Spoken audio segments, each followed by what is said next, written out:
şeyler eski.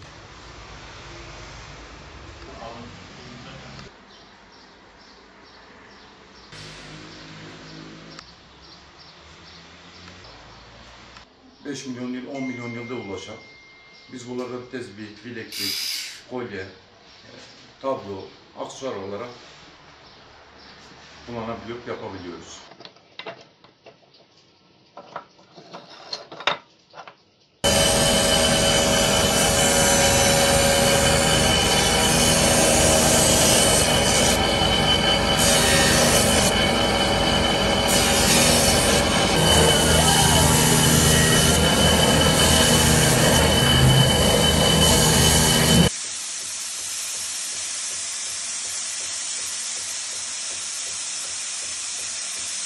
Kehribar 4 ülkede çıkıyor.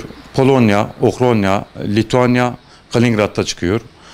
Kehribar'ın oluşumu 5 milyon yıldan 20 milyon yıl arasındadır.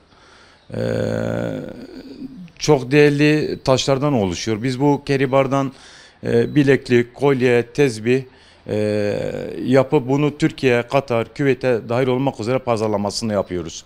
Üretimimiz Ukrayna'da. Yaklaşık bir 45 kişi yanımızda çalışıyor. Çok eskiden bu kehribarı deverek ham maddesini ilaçlarda kullanıyorlardı. Şu anda da Goiter hastalığına çok iyi geldiğini iddia ediyorlar. Kehribar, Osmanlı kehribar hemen hemen bir araba fiyatı değerinde. Şimdi biz Türkiye'de öyle gümrüklerde bazen değil de çoğu zaman da sıkıntılar yaşıyoruz. Çünkü Türkiye'de olmayan bir sektör, üretim olmayan bir sektör. Biz bunu Türkiye'de de öyle faaliyetini kurup öyle üretim yapmak istiyoruz. Gümrüklerde öyle gümrük vergi, özellikle gümrük vergilerin çok yüksek rakamlarla karşımıza çıktıklarını görüyoruz. %67 biz gümrük vergisi yatırıyoruz. Artı %18 KDV satış yaptığımız zaman Kehribar'da gümrük vergileri gerçekten çok yüksek. Bu da bizi yıpratıyor.